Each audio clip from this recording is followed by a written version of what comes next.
नमस्कार, India voice में आप सभी का बहुत बहुत स्वागत है। मैं हूं अरुणा त्यागी। बुलेटिन की शुरुआत करेंगे खबर झारखंड के साथ। सबसे पहले खबर सरसावा से है, जहां निरीक्षण भवन में जेएमएम जिला कार्य समिति की बैठक का आयोजन किया गया। इस दौरान बैठक में संगठन को मजबूती देने पर विस्तार से चर्चा की गई। इस बैठक के दौरान स्थानीय विधायक दशरथ गागरे समेत कई वरिष्ठ पदाधिकारी भी मौजूद रहे। वहीं बैठक के दौरान ये सर्वसम्मति से तय किया गया कि पार्टी का स्थायी जिला कार्यालय अब सरायकेला जिला मुख्यालय में स्थापित किया जाएगा। इसके लिए जल्द ही भूमि का चयन कर आवश्यक प्रशासनिक प्रक्रियाएं पूरी की जाएंगी।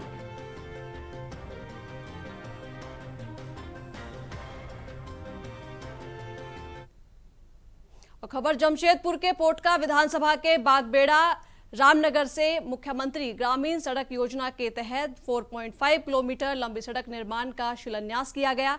इस अवसर पर पोटका के सांसद विद्युत वरण महतो और विधायक संजीव सरदार मौजूद रहे, जिन्होंने संयुक्त रूप से नारियल फोड़कर पूजा अर्चना कर काम की शुरुआत की। ग्रामीण विकास विभाग की ओर से 2 करोड़ 32 लाख रुपए की लागत से ये सड़क बनाई जाएगी। विधायक संजीव सरदार ने कहा कि ये बागबेड़ा की जनता की वर्षों पुरानी मांग थी, जिसे पूरा करते हुए निभाया जाएगा, जिसे पूरे करने का चुनावी वादा भी पूरा किया जाएगा। उन्होंने बताया कि मुख्यमंत्री हेमंत सोरेन के नेतृत्व में पूरे झारखंड में मुख्यमंत्री ग्रामीण सड़क योजना के तहत गांव-गांव में सड़कों का जाल बिछाया जा रहा है और ये कार्य उसी दिशा में एक अहम कदम होगा।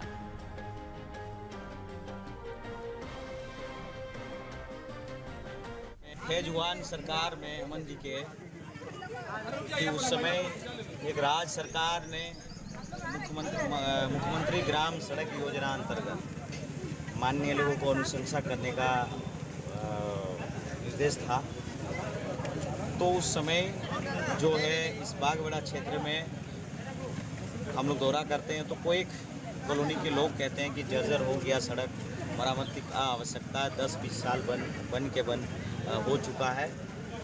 तो उसी समय जब हमको मौका मिला कि अनुशंसा करने के लिए मुख्यमंत्री ग्रामीण सड़क योजना अंतर्गत, तो हमने इस पथ को कॉलोनी यहाँ से लेकर कॉलोनी तक अनुशंसा करने का काम किए। और खबर बोकारो के चंद्रपुरा को धनबाद के बागमारा से जोड़ने वाली जमुनिया नदी पर नया पुल बना तो जरूर, लेकिन पहली ही बारिश में उसका गार्डवाल बह गया। घुटवों के पास बने इस पुल पर 4 करोड़ 75 लाख का खर्च हुए थे, जिसे मुख्यमंत्री ग्राम सेतु योजना के तहत बनाया गया था। लेकिन बारिश ने इसकी पोल खोल दी और पुल से जुड़ा संपर्क पथ भी टूट गया। जैसे ही मामला सामने आया, बेरमो के एसडीएम मुकेश मछुआ और चंद्रपुरा के बीडीओ ईश्वर दयाल महतो तुरंत मौके पर पहुंचे और हालात का जायजा लिया। जांच में पाया गया कि चंद्रपुरा की ओर से जाने वाली सड़क और गार्डवाल पूरी तरह से टूट चुके हैं। प्रशासन ने अब इस पूरे मामले की तकनीकी जांच कराने की बात कही है और फिलहाल पुल पर आवाजाही बंद कर दी गई है। आपको बताते चलें कि बोकारो जमनियो पुल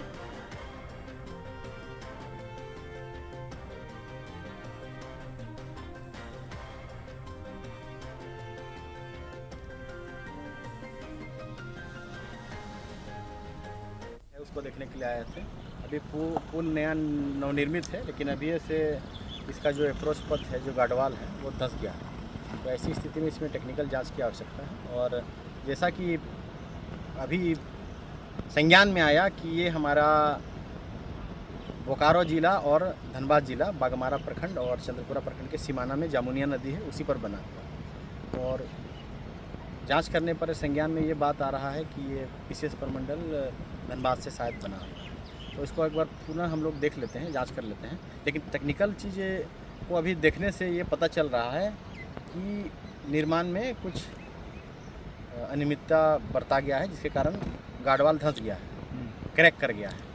तो इसका हम लोग वरीय पदाधिकारी महोदय को अवगत कराते हैं जांच रिपोर्ट दे करके, और उनसे अनुरोध भी करेंगे कि एक इंजीनियर का टीम गठित करते हुए इसका पुनर्जांच अच्छा से करें। किस एजेंसी द्वारा बनाया गया था? अभी संज्ञान में आया है कि स्पेशल डिवीज़न के माध्यम से बना हुआ है, लेकिन इंश्योर हम लोग कर लेते हैं, क्योंकि ये बोकारो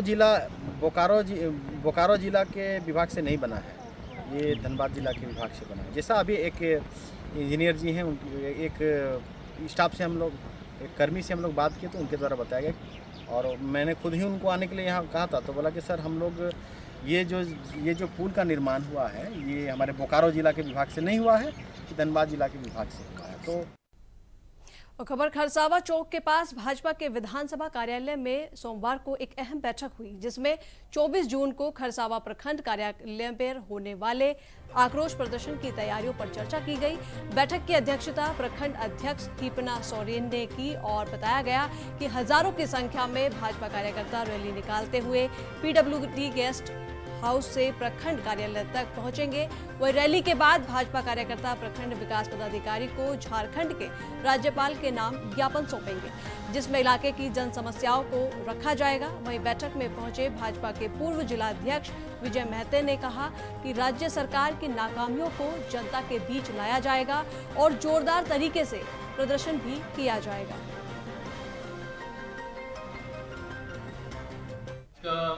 बैठक हम लोग का विधानसभा कार्यालय में किया और ये बैठक ही आगामी 24 तारीख को हमारे प्रदेश से के आदेश अनुसार भारतीय जनता पार्टी का हर प्रखंड में झारखंड सरकार के जो नीति है, जो जनता को ठगने का काम किया, उसके आक्रोश में हम लोग सभी प्रखंड में हम लोग आक्रोश रैली करेंगे और उस आक्रोश रैली के माध्यम से हम लोग सरकार को ये दिखाना चाहेंगे कि यहाँ के गरीब जनता जो सरकारी योजना का लाभ नहीं मिल रहा है, जैसे बालू की लूट हो रही है, प्रखंड में म्यूटेशन नहीं हो रहा है, ऑनलाइन नक्शा में नहीं चढ़ रहा है और यहाँ तक कि राशन भी ठीक से नहीं मिल रहा है, यहाँ मैया सम्मान योजना को भी आधा अधूरा मिल रहा है, यहाँ वृद्धा विधवा और विकलांग पेंशन लोग को सही समय पर नहीं मिल रहा है।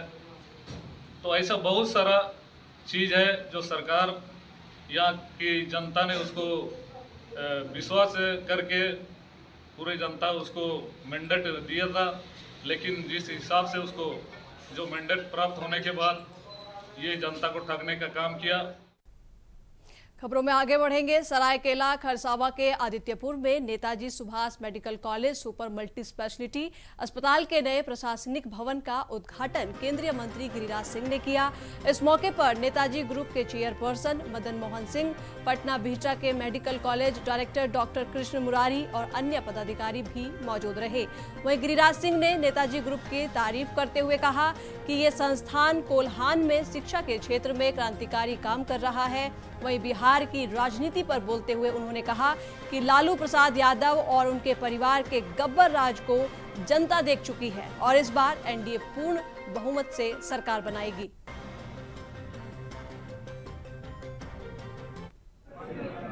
आतंक रूपी, अपराध रूपी, जंगल राज रूपी लालू फैमिली, लालू जी की फैमिली गब्बर सिंह की भूमिका में और फिर से एंट्री हो गया। बिहार की जनता और पूरे देश की जनता, झारखंड की जनता ने देखा होगा जब लालू यादव के पुत्र तेजस्वी यादव नीतीश कुमार से हटे तो वो एक रैली किए। उनका एक्शन अगर आप देखते, हरा गमछा लेकर के ऐसे ऐसे इस कदर में कि कोई सचमुच में गब्बर का बेटा कोई सुपर गब्बर बनने की तैयारी कर रहा। जिस जिला में अभी से 19 तारीख को 4-6 दिन पहले रांची में दशहरा है, वहाँ पर सारी बातें हुई है। अब इंडोर तसर के उत्पादन की बात, जैसे मालबरी को प्लांटेशन करते हैं, मालबरी का पेड़ भी बड़ा होता है। तसर में अर्जुन, आसान, ये सारे पेड़ साल इनके पत्तों पे होता है, लेकिन मालबरी को दक्षिण भारत में प्रूनिंग करके इंडोर रेयरिंग करते हैं। हमने भी 19 तारीख को नगरी रांची में जो तसर का केंद्र है, वहाँ इंडोर के लिए 1 एकड़ में प्लांटेशन करने के बाद अब उसका एक नया वर्जन शुरू होगा और मैं समझता हूँ कि ये जमशेदपुर सहित पूरे झारखंड में तसर के उत्पादन को दोगुना करने के लक्ष्य में ये मोदी कामयाब है। और खबर झारखंड विधानसभा में नेता प्रतिपक्ष और बीजेपी विधायक दल के नेता बाबूलाल मरांडी 2 दिवसीय दौरे पर दुमका पहुंचे। यहां उन्होंने पार्टी कार्यकर्ताओं के साथ बैठक की और झारखंड की वर्तमान हेमंत सरकार की नीतियों पर जमकर निशाना साधा। उन्होंने कहा कि सरकार लगातार जनता से जुड़े मुद्दों को नजरअंदाज कर रही है। दुमका परिसदन में प्रेस कॉन्फ्रेंस करते हुए बाबूलाल मरांडी ने कहा कि राज्य सरकार जानबूझकर पेशा कानून लागू नहीं कर रही है, क्योंकि इससे ग्राम सभा को अधिकार मिल जाएगा और केंद्र से आने वाले 1400 करोड़ रुपए सीधे ग्राम विकास में लगेंगे। उन्होंने आरोप लगाया कि सरकार और अफसरशाही वसूली तंत्र को बचाने के लिए यह कानून लागू नहीं करना चाहती। दुमका पहुंचे नेता प्रतिपक्ष बाबूलाल मरांडी बीजेपी कार्यकर्ताओं संग हुई बैठक रणनीति पर चर्चा करेंगे।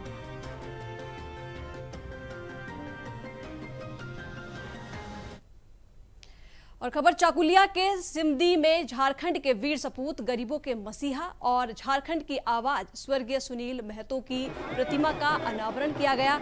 इस कार्यक्रम में मुख्य भूमिका निभाई कुडबी सेना के लालटू महतो ने, जिनके प्रयास से ये आयोजन संभव हो पाया। मौके पर स्वर्गीय सुनील महतो की धर्मपत्नी और पूर्व सांसद सुमन महतो भी उपस्थित रही। इस मौके पर झारखंड प्रदेश कांग्रेस अध्यक्ष केशव महतो भी मौजूद रहे। उन्होंने कहा कि सुनील महतो का बलिदान झारखंड के लिए बेकार नहीं जाएगा और उनके सपनों का झारखंड जरूर बनेगा। वही कार्यक्रम में वक्ताओं ने सुनील महतो के योगदान को याद करते हुए उन्हें सच्ची श्रद्धांजलि दी।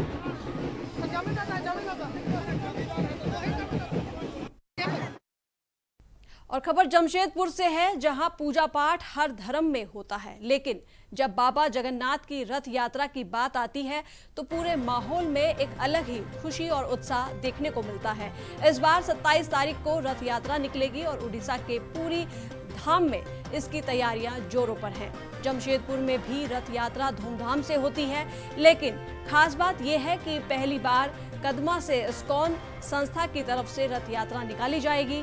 कमेटी वालों का कहना है कि इस बार बहुत भीड़ जुटेगी, क्योंकि तय किया गया है कि रूट पर भक्त बड़ी संख्या में पहुंचेंगे।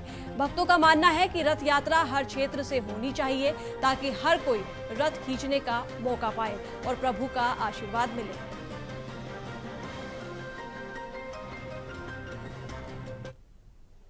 और खबर जमशेदपुर से है, जहां केंद्रीय मंत्री गिरिराज सिंह देर रात टाटानगर हाईवे स्टेशन पहुंचे, जहां बीजेपी कार्यकर्ताओं ने उनका जोरदार स्वागत किया। मीडिया से बातचीत में गिरिराज सिंह ने झारखंड सरकार पर तीखा हमला किया। उन्होंने कहा कि बांग्लादेशी मुसलमानों को खास मेहमान की तरह लाया जा रहा है और मुख्यमंत्री हेमंत सोरेन से अपील की है कि वो आदिवासियों के अधिकारों की रक्षा के लिए तुरंत कदम उठाएं और वोट बैंक की राजनीति बंद करें। गिरिराज सिंह ने साफ तौर पर कहा है कि बांग्लादेशी प्रवासियों पर रोक लगाई जाए।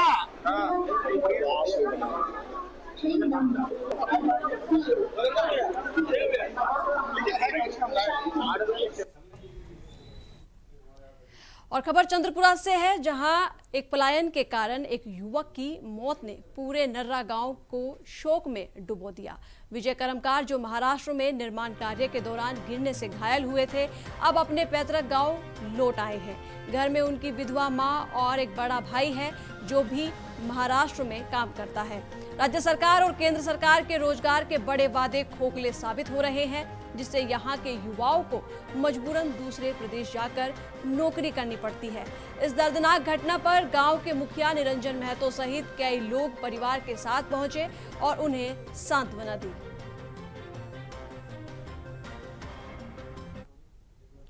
और खबर पलामू के लेसिलेगंज थाने से महज 100 मीटर की दूरी पर स्थित सोन महल में शनिवार शाम करीब 7 बजे एक सनसनीखेज वारदात में अज्ञात अपराधी 30 लाख रुपए मूल्य के सोने चांदी लेकर फरार हो गया। आभूषण दुकानदार अरुण कुमार सोनी के अनुसार वे दुकान बंद कर घर लौटने की तैयारी में थे, तभी एक शातिर अपराधी उनकी मोटरसाइकिल की डिक्की से बैग निकालकर पल्सर बाइक से डाल्टनगंज की ओर फरार हो गया। पुलिस मौके पर पहुंची, जांच जारी है, लेकिन बार बार हो रही ऐसी घटनाओं से स्थानीय लोगों में भारी आक्रोश और दहशत का माहौल है।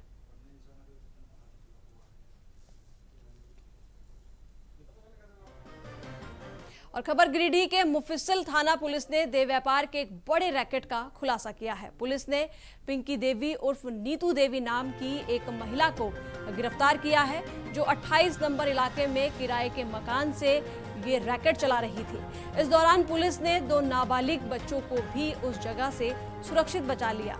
पुलिस को गुप्त सूचना मिली थी कि जिसके बाद थाना प्रभारी श्याम किशोर महतो के नेतृत्व में छापेमारी की गई और आरोपी महिला को धर दबोचा गया। ये कार्रवाई नाबालिगों की सुरक्षा और अपराध रोकने की दिशा में एक बड़ी सफलता मानी जा रही है।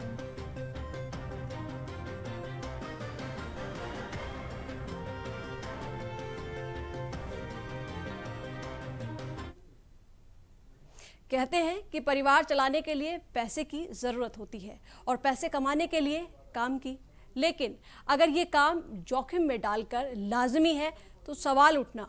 जमशेदपुर के गालूडीह बाराज से कुछ ऐसे ही नज़ारा सामने आया है, जहां खड़खड़ाई और स्वर्ण रेखा नदी के बढ़े जलस्तर के बीच सभी फाटक खोल दिए गए हैं। इसी विकराल बहाव में स्थानीय मछुआरे ब्रिज के ऊपर से प्लास्टिक की रस्सी में जाल बांधकर मछलियां पकड़ रहे हैं, जो किसी भी वक्त हादसे का कारण बन सकते हैं। ब्रिज पर लोहे की रेलिंग पर चढ़कर दिन भर इस जानलेवा प्रयास में लगे लोग कहते हैं, डर तो लगता है लेकिन परिवार कैसे चलेगा।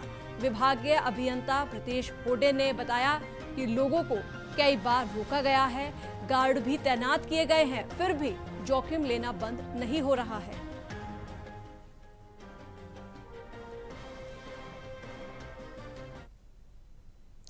और खबर रांची के HEC एक समय एशिया का सबसे बड़ा औद्योगिक संस्थान माना जाता था, जहां कार्यरत 23,000 कर्मचारी हुआ करते थे। लेकिन आज हालात ये हैं कि कर्मचारियों को वेतन के लिए भी महीनों इंतजार करना पड़ रहा है। अब एक नया विवाद खड़ा हो गया है। सप्लाई श्रमिकों का आरोप है कि सितंबर 2023 से जनवरी 2024 तक उन्होंने दिन रात मेहनत की, लेकिन जब स्वास्थ्य सुविधाएं नहीं मिल पाई तो HEC मैनेजमेंट ने साफ इनकार कर दिया। प्रबंधन का दावा है कि इन श्रमिकों ने कोई काम नहीं किया, जबकि मजदूरों के पास अटेंडेंस रजिस्टर मौजूद है। इसमें नाराज श्रमिक अब आर पार की लड़ाई के मूड में हैं और शॉप इंचार्ज के खिलाफ कार्रवाई की तैयारी कर रहे हैं।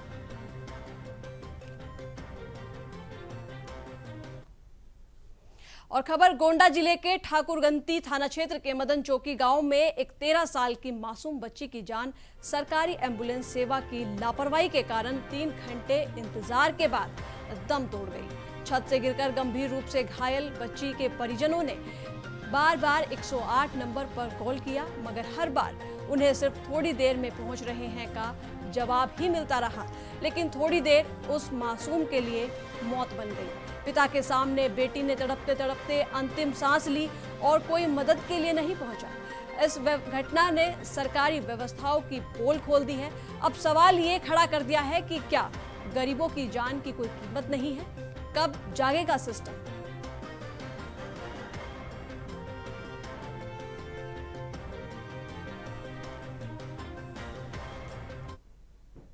और फिलहाल इस बुलेटिन में इतना ही। देश और दुनिया की ताजा खबरों के लिए देखते रहिए इंडिया वॉइस। नमस्कार।